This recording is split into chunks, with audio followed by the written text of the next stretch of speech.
Tere, head vaatajad! Uudistekeskus jälle alustab. Meil selline huvitav küsimus. Mul siin Tõnu Kalvet ja varsti peaks tulema, kas 31. mail peaks olema Isamaa suur kogu. Huvitav, kas Tõnu Kalvet ka sinna läheb? Mis sa arvad, Tõnud? On vaja minna? Sa pole esimene, kes seda minult küsib. 19. mail sellel aastal hommikul kell 9:57 helistas mulle Isamaa ilus liige Anastasia Ruusmaa ja küsis samamoodi, et Tõnu, kas lähete suurkogule, see, mis on 31. mail Viru hotelli konverentsikeskuses, ja ma küsisin vastu, et aga miks ma peaks sinna minema? Siis ta oli algu jahmunud, küsis, et aga mis, kas te ei ole enam Isamaa liige? Ma ütlesin, ei ole enam, jah. Ei teagi miks, aga 2024. aasta novembris Isamaa juhatus arvas mind välja. Ma vaidlustasin tookord selle otsuse, aga Isamaa aukohus menetleb seda siiamaani. Ja siis ma mõtlesingi, et oleks hea, kui selle asemel, et meie Heiki sinuga omavahel räägiks sel teemal, et ma räägiks meie vaatajatele, sest mul on üsna palju sõpru tuttavaid, kes siiamaani ei tea, et ma enam ei ole Isamaa liige. Kusjuures ma ise ei ole ju väljaastumisavaldust kirjutanud. See oleks ka mõeldamatu, kui on teada, et minu värbajaks sellesse erakonda oli Eesti ilusaim poliitik. Miks ma peaksin vabatahtlikult sellest erakonnast lahkuma? Aga jah, ma leian, et on aus, kui räägin inimestele ära, kuidas see lugu tegelikult oli. Sest siis on nendel, kes me saateid vaatavad, kuulavad, on parem arusaamine toimuvast. Nad oskavad teha vastavad järeldused. Ütleme niimoodi, et mina ei taha otseselt kedagi mõjutada, küll aga tahan ära rääkida, mis juhtus ja pakun ka või põhjusi, mis võis selle tingida. Nii et kui sa oled nõus, siis ma räägiks täna ära selle vaatajatele. Aga selge, aga siis alusta. Ma siis nüüd lähen edasi ja sina paned siis saatega edasi. Teeme nii. Kõik head.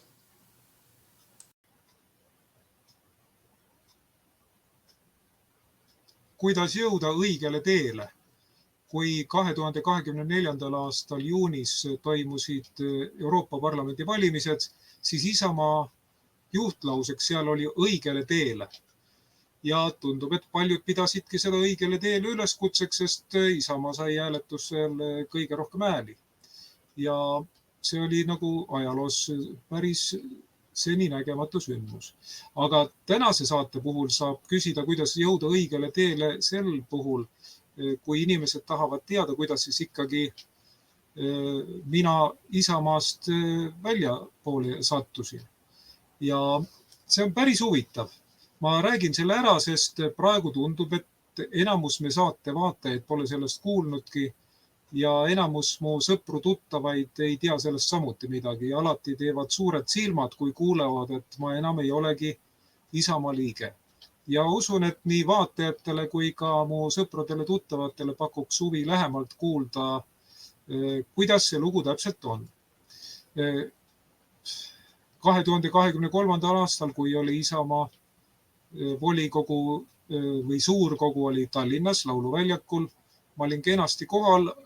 Anastasia Ruusmaa mäletab, et ma olin kohal. Ja siis ta täiesti loomulikult eeldas, et ma olen kohal ka 2025. aasta suurkogul. Aga jah, paraku mitte. Kui ta mulle helistas, ma pikalt ei jõudnud telefonis sellest rääkida, ainult mõne lausega. Nüüd siis parandan selle vea, räägin pikemalt.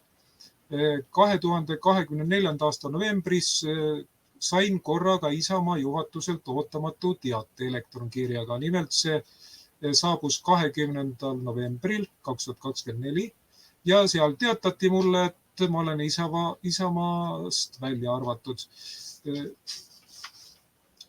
Ja siin, et enne mainisin Anastasia Ruusmaad, siis olgu siinkohal veel kord näidatud tema pilti. Nagu näete, tõeline isamaaline iludus Anastasia Ruusmaa, kes innustaski mind sisuliselt seda tänast saadet tegema.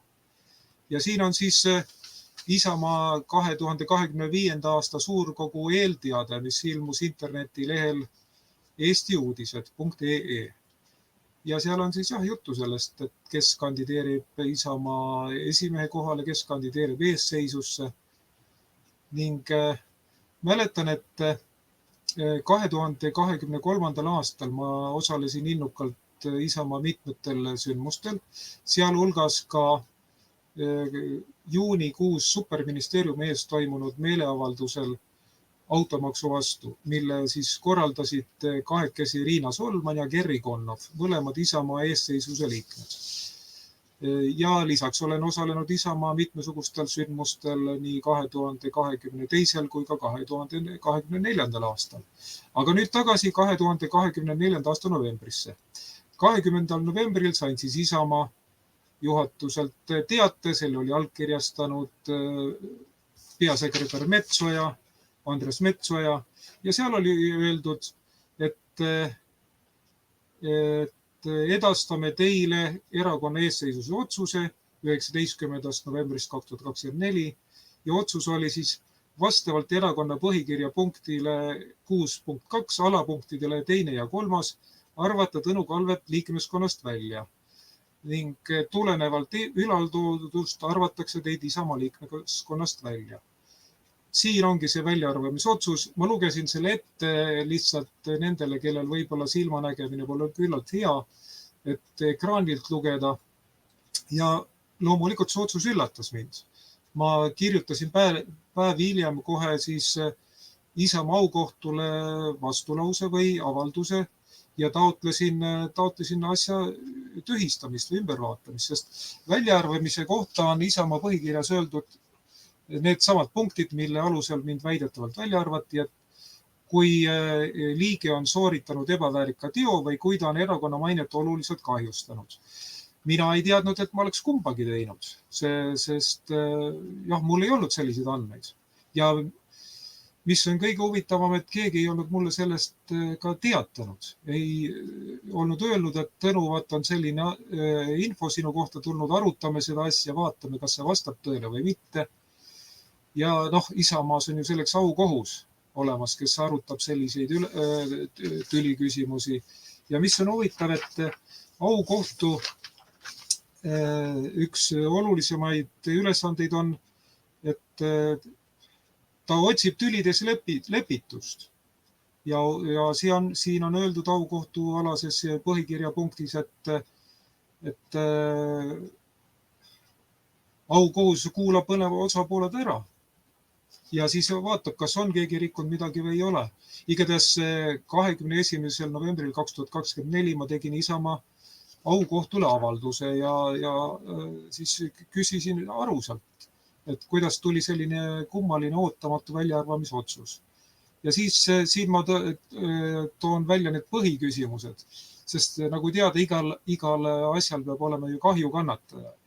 Ma kõigepealt küsingi, et kes oli siis kahju kannataja, kes nagu minu väidetava tegevuse tõttu kahju kannatas ja kui mitu neid oli ja milline täpselt oli tekitatud kahju ning kui suur oli tekitatud kahju ja kuidas selle suurust mõõdeti ning kui põhjalikult veenduti süüdistavate väidete täielikus paikapidavuses, millele ja kellele seda tehes tugineti ning millise taotluse ja milliste tõendite alusel võeti eelmainitud väljaarvamise ettepanek üldse erakonna eestseisuse 19. novembril toimunud nõupidamise päevakorda ja kes selle ettepaneku tegi ning mis takistas eestseisusel küsida tasakaalustatuse ja erapooletuse huvides eelnevalt teavet siin kirjutalt, tähendab minult, et saada toimunust terviklikum pilt. Miks eelistati ainult ühe osapoole tõlgendust olukorrast, rikkudes sellega õigusriigi põhimõtet, mille kohaselt tuleb ära kuulata ka teine pool. Saatsin need küsimused aukohtule siis 21. novembril 2024, aga vastust pole saanud siiamaani. Nii kummaline kui see ka ei ole ja ometi siin on üks huvitav punkt erakonna aukohtu kohta, et alustatud aukohtu menetlus viiakse lõpule sõltumata sellest, kas erakonna liige, kelle aukohtu asja menetletakse, on menetluse ajal erakonnast lahkunud. Selle otsusega, mida ma eespool mainisin, arvati mind Isamaast välja, aga aukohut peaks ju seda edasi menetlema, kuid siiamaani selle saate eetrisse mineku miks pole Isamaa aukohtult mitte mingit vastust ega otsust tulnud. Ja siis ongi küsimus, ma jäin mõtlema, et mis see põhjus võis olla. Ja siis mul meenus, 2024. aasta jaanuaris käis ju Tallinnas üks väga andekas koomik Ukrainast. Ta esines Riigikogus ja toonane Eesti peaminister Kaja Kallas kinkis talle pulloveri või pusa, mille peal oli eestikeelne kiri kaitsetahe. Ma olen alati sellest koomikust hästi arvanud, tegin tema külaskäigu puhul ka luuletuse Vemmalvärsi, aga siis tulid sellised kummalised teated, et osale Isamaa liikmetesse ei meeldinudki. Ja siin on see luuletus kaitsetahte vollist. Ta õige nimi on Vladimir muidugi, aga kuna ta on eestlaste oma poiss, siis Voldemar ehk Volli.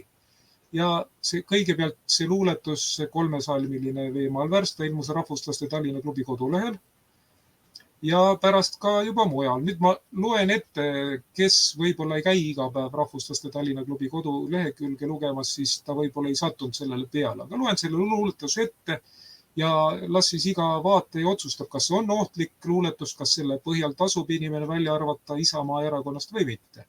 Niisiis luuletuse pealkiri on Sangar koomiku külaskäik ja siin on esimene salm. Külas käis meil koomik Lahe, särgil kiri kaitsetahe. On talle võõras iga pahe, junn ei ole iial jahe. Ja nüüd teine salm. Sangar tuli, hüüti maha, kõike nõua, soovi taha. Sulati kui küünlavaha, lubati tal hulga raha. Ja kolmas salm. Tulijal see suurim huvi, raha toob ka kevad suvi. Kellel kuskilt puudu kruvi, sulistki teeb rahutuvi.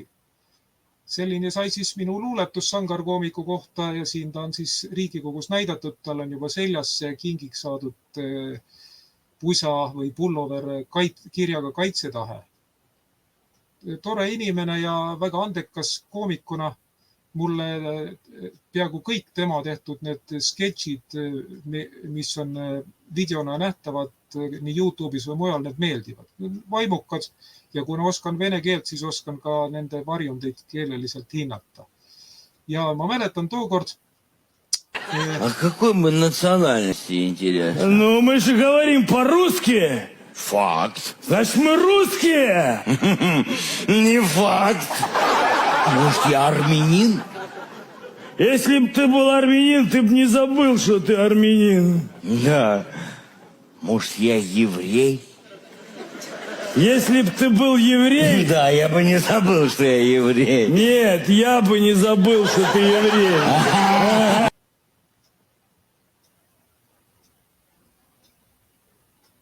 Tookord oli üks mõjukas Isamaa poliitik, nimelt Lea Danilson-Järg, kes mulle Facebooki kirjutas. Ja ta ütles, et Tõnu, soovitan tungivalt sul Isamaast välja astuda. Ja ta tegi seda mitu korda, nimelt mitu korda tungivalt soovitas. Ma ei saanud algul aru. Mõtlesin, et midagi on nagu mäda. Kuidas saab olla, et ühe ainsa luuletuse pärast hakatakse inimest nagu survestama. Aga siis ma teadsin, et Lea Danilson-Järg on nagu siseinfole lähemal ju, ta siis teadis, et seal on selliseid inimesi, kelle jaoks Eestis külas käinud Ukraina koomik on niivõrd püha inimene, et tema kohta nalja teha ei tohigi. Ja kes siis olidki hakanud nagu minu vastu seal tegutsema või susima. No, väga tõenäoliselt pärast see niimoodi läkski, igatahes Lea Danilson-Järg nii tungivalt püüdis saavutada minu lahkumist, et kui ma siiski ütlesin ei, siis ta oli tänamatusest niivõrd häiritud, et ta blokeeris mu Facebookis. No seda võib ka mõista, hea inimene tahtis aidata, aga aidata või võtnud nagu abi vastu. Aga nüüd rääkigem, kes on Lea Danilson-Järg, sest ta on üsna tuntud Isamaa poliitikuid, siiski laiad massid teda päris ei tunne. Lühidalt öeldes tegu on Eesti ühe parema rahvastiku asjatundjaga. Ja sellepärast Rahvuslaste Tallinna klubi kutsuski ta esinema loenguga 13. rahvuslaste sügiskooli, mis toimus 28. septembril 2024. Ehk siis parema nagu mällu jätmise huvides siis ütlen, et 30 aastat, täpselt 30 aastat pärast Estonia laeva hukku. Ja siis tema loeng oli päris huvitav, mitte päris, vaid väga huvitav, asjatundlik ja pealkiri sellel oli Sündimus Eestis ja mujal maailmas lastega perede toimetulekust. Sügiskoolilised esitasid talle palju küsimusi, nii et võib öelda, et loeng läks isegi natukene üle, kuna huvi oli niivõrd suur. Kõik jäid Lea Danilsoni järjega väga rahule. Ja siin on sellel eelmisel pildil oli siis näha teda esinemas, aga ei olnud näha seda slaidi, mis temal parasti selja taga oli. Ja siin järgmisel pildil ongi näha slaid, pealkiri ütleb ka selgelt, sündimus liigub polariseerumise suunas. Lea Danilson-Järg tunneb oma valdkonda väga põhjalikult, väga hästi. Ta oli ennast hästi ette valmistanud, kõik andmetega varustanud, relvastanud ja suutis vastata igale sügiskooliliste küsimusele. Nii et kõik olid talle väga tänulikud selle eest. Ja tänutäheks siis kingiti talle mett, aga mitte tavalist mett, vaid sellist mett, mille kogujaks olid mesilased, kes kõik olid Isamaa liikmed. Sügiskooli korraldustoimkond eesotsas Heiti Priimetsaga kinkis selle purgi mett Lea Danilsonile ja mesi on pärit Lääne-Raplamaalt Velise metsadest, sest Velise kandis elab ju rahvuslaste Tallinna klubi rajaja, tubli mesinik Jaan Hatto. Temalt siis pärinebki see mesi ja loomulikult Lea Danilson-Järg oli meeldivalt üllatunud, et kõik mesilased on ühtlasi tema erakonnakaaslased. Ja Lea Danilson-Järg tuli Eesti poliitikasse 2022. aastal ja sai päris ruttu kuulsaks. Ta tuli kõrvalt, ta ei olnud mingi elukutseline poliitik, tuli lihtsalt spetsialistina ja sai väga ruttu ka ministriks. 2022. aasta suvel Isamaa esitas ta justiitsministriks. Ja siis süvariik sai väga korralikku ninanipsu, kuna ju süvariigil on arvel kõik Isamaa asjatundjad justiitsküsimustes. Nad teadsid, et kuna Urmas Reinsalu, väga hea jurist, tema püüab nagu teist kohta. Urmas sai tookord välisministriks, et siis Urmasi tuli justiitsministrina kõne alla. Aga Isamaa ja ka Lea Danilson-Järg tegid korraliku ninanipsu süvariigile. Nimelt Lea Danilson-Järg esitati justiitsministriks. Ja ta töötaski justiitsministrina ja paljud ilmselt tema vastased poliitilised konkurendid arvasid, et kuna ta ei ole selle valdkonna asjatundja, siis ta kukub omadega läbi. Aga tühjagi. Ta võttis hoopis sellise teema, mida keegi ei osanud ette näha, nimelt hakkas sõdima punamonumentidega. Ja läks sellisena Eesti ajalukku kui ainus justiitsminister, kes on sõdinud punamonumentidega ning sai ka oma hellitusnime punamonumendi Lea. Tollal oli ju Kaja Kallas hästi populaarne sellega, et pillas kildu. Temalt pidevalt tuli pärle, kord oli elektrimolekul, kord oli lugege mu huultelt ja mis kõik. Aga mingil hetkel Lea Danilson-Järg muutus talle päris ohtlikuks konkurendiks, sest temalt tuli selliseid ütlusi, mis võib öelda jäid kõigile meelde, läksid massides. Üks selliseid oli see, et punamonumendid on relvad ja julgeolekuoht. Nimelt Lea Danilson väitis seda siis, kui ta 16.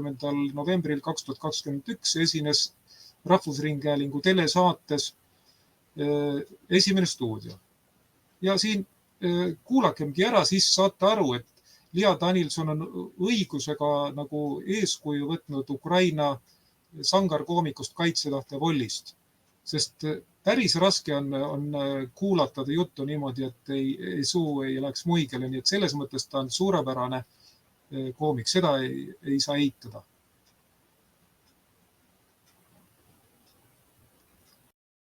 Erinevate inimeste jaoks võib see piir olla erinevas kohas. Kas on mõni selline uuring ka, mis kuidagi näitaks, et see nõukogudeaegne arhitektuur, need samad vapid, sirbid, vasarad, võib-olla kellegi jaoks ka viisnurgad, kujutavad Eesti julgeolekule mingit ohtu või on siin selline pigem poliitiku kõhutunne, mis seda ohtu näeb? See on tegelikult tervik, et kõik ka need monumendid ja sellised, see muu sümboolika, me ei ole tegelikult sellele enne Ukraina sõda väga palju tähelepanu pööranud, et selline julgeolekuoht meil siin reaalselt eksisteerib. On see ikka julgeolekuoht või on see lihtsalt selline emotsionaalne häiring? Ei, kindlasti ei ole. Millest see julgeolekuoht seisneb? Jaa, see julgeolekuoht seisneb selles, et nüüd, kus selline kineetiline sõda Ukrainas toimub, siis tegelikult me oleme aru saanud, et meil toimub paralleelselt ka infosõda. Ja tegelikult see infosõda ei alanud üldse mitte Ukraina sõjaga, vaid juba palju varem, aga me ei teinud sellest välja õigel ajal. Näiteks seesama on ka seotud nüüd nende Vene telekanalitega, mis seda Moskva propagandat, eks ole, Vene propagandat on meie inimestele kogu aeg toonud. Ja alles nüüd me astusime selle sammu, et me panime need kanalid kinni. Enne seda me lasime oma inimesi sellelt poolt mõjutada ja täpselt samamoodi on ka need punamonumendid osa sellest mõjutustegevusest, mida Venemaa Eesti vastu teeb.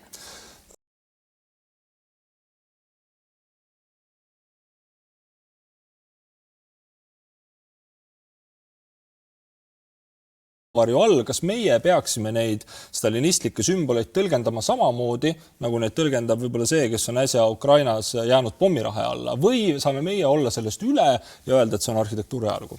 No ma arvan, et me oleme täpselt samamoodi sõjas, nagu ma ütlen, et meil ei geopoliitiliselt küll, aga kas me oleme ka sümbolitele sõjas? Me oleme väga tugevas infosõjas, et kui te loete, eks ole, Venemaad absoluutselt mingid faktid ju ei häiri, eks ole, et kui on vaja, mõeldakse lugu välja, et Eesti on ju pidevalt, me saame valitsuses ülevaateid sellest, mida Eesti kohta kirjutatakse. Seda me teame, küsimus on sümbolites, küsimus on arhitektuuri ajaloos, et kas selle kustutamiseks on praegu õige aeg, on see ainuvõimalik? Ma arvan, et praegu on väga õige aeg, sest me oleme aru saanud, et need on relvad, et Venemaa kasutab ajalugu relvana ja me peame need relvad ära võtma Venemaalt, et ta ei saaks meid kahjustada.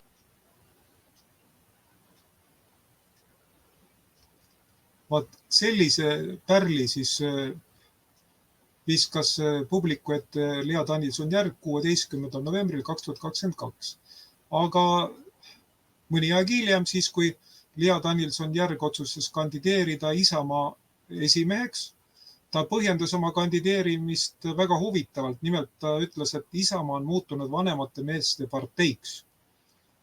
Ja mäletatavasti ta kandideeriski esimeheks, ta küll ei saanud selleks, aga ta tuli ilusti pildile. Muidugi osal jäi nagu arusaamatuks, et kas oleks parem, kui Isamaa muutuks vanemate naiste parteiks või kuidas. Aga kui Lea Danilson-Järg järgmine kord peaks esimeheks kandideerima, küll ta siis seda kõigile ütleb. Meie asi ei ole seda päriselt mõistatada. Ja tuleb Lea Danilson-Järja kiituseks öelda, et ta oskab oivaliselt karjääri teha. Ta on õigel hetkel õiges seltskonnas, teab, kelle ligidal olla. Ja ta on õige inimese töövari nii tööl, kodus kui puhkehetkel ning igal ajal igas asendis. Ja siis pole ime, et kui Isamaa Tallinna piirkonna juhiks pärast Urmas Reinsalu valiti Riina Solman, siis Isamaa kontrolli all oleva internetiväljaande Eesti uudised asjaomase uudise algusse pandi ilusti pilt, kus Riina Solmani kõrval oli ka Lea Danilson-Järg. Ühesõnaga, Lea Danilsonist tuleb eeskuju võtta kõigil, kes tahavad karjääriredelil üles poole rühkida. Ja Lea Danilson-Järja andeaustaja on ka elektriinsener Andres Saukas. Räägime Andresega telefonitsi võrdlemisi tihti, ta ka kirjutab mulle, ise kirjutan talle ka mõnikord ja väga tihti on olnud poliitikuks, kellest me räägime, Lea Danilson-Järg. Selles mõttes võib öelda, et Andres Saukas ongi Lea andeaustaja. Ja sellel pildil on Andres siis kujutatud 22. novembril 2020. Tookord Andres pani sellele pildile nagu allkirjaks passipilt. Mäletatavasti tookord oli ju maski kohustus ja paljud inimesed pidid maski kandma, et koroonaviirus ei leviks. Ja Andres siis ilmutas oma erilist riigitruudust sellega, et kandis hoopis gaasimaski, sest siis on täiesti kindel, et koroona ei pääse sisse ega välja. Ja paljud vaatajad on Andres Saukast näinud uudistekeskuse varasemateski saadetes, samuti eestieest.com-i avaldatud saadetes, seetõttu Andres Saukase nimi peaks teile tuttav olema.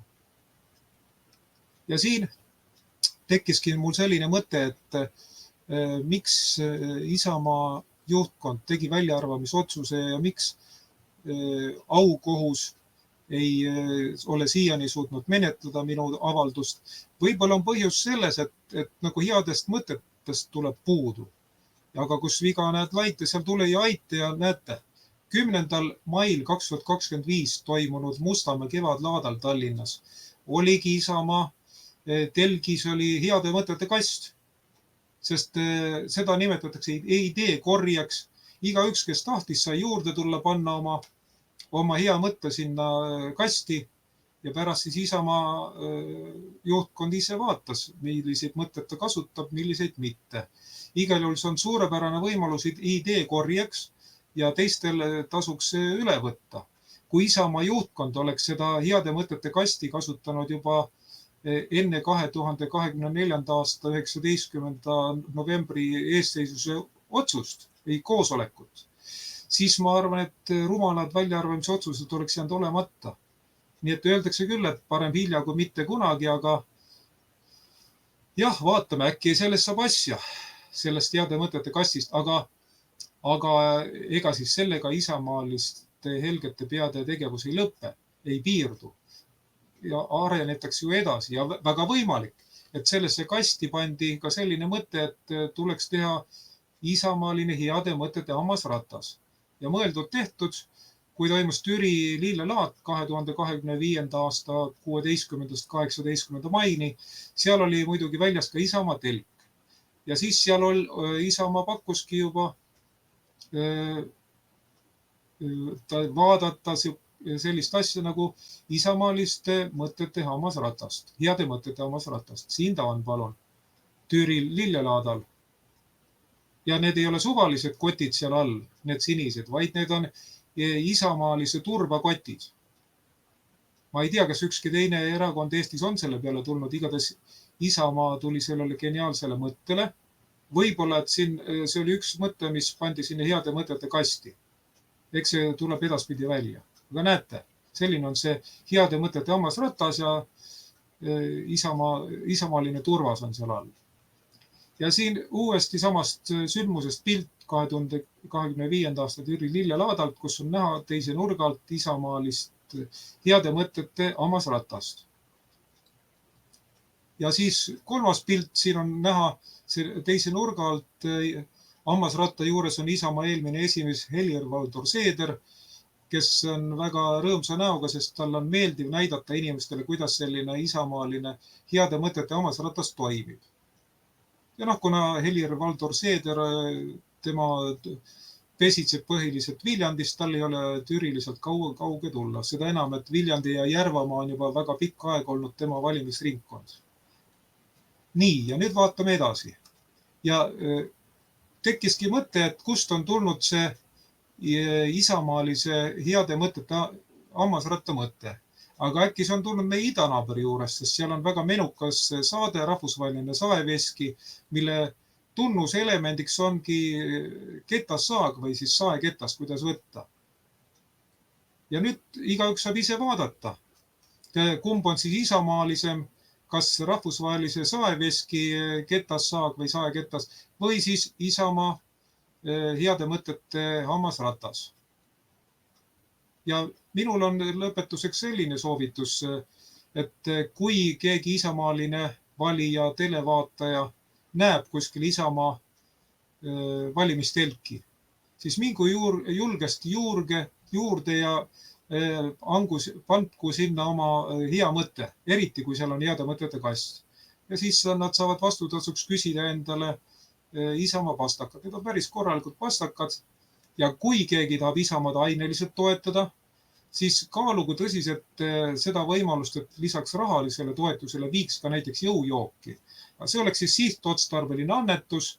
Nimelt jõujook oleks mõeldud siis Isamaa aukohtu liikmetele, et need menetleks avaldust kiiremini, sest põhikirjas ei ole ju öeldud, kui kaua aukohus peab menetlema. Ja kui nüüd 31. mail 2025 toimub siis Isamaa suurkogu Tallinnas Viru hotelli konverentsikeskuses, äkki on lootust, et seekord valitakse aukohtusse veidikene reipamad inimesed, veidi nooremad inimesed, kellel ei pea nagu väga jõujooki kinkima. Aga loomulikult, kes tahab, isamaaline valija võib Isamaa erakonnale aukohtu tarbeks jõujooki kinkida küll. Ja kui kinkida jõujooki, siis on nagu suurem tõenäosus, et see läheb asja ette, mitte seda ei annetata Ukrainale. Aga jah, lõpetuseks siis tänan veel kord Anastasia Ruusmaad, kes siis helistas mulle 19. mail 2025 hommikul kell 9:57 ja küsis, Tõnu, kas lähete 31. mail toimuvale Isamaa suurkogule? Sest ilma tema telefonikõneta poleks seda saadet olnudki. Head vaatajad, ise otsustate, kas saite targemaks, mida selle teabega peale hakata, aga uudistekeskus on igatahes rahul, et olete meile ustavaks jäänud ja loodetavasti jääte edaspidigi. Aitäh kuulamast ja vaatamast. Kuni järgmise korrani.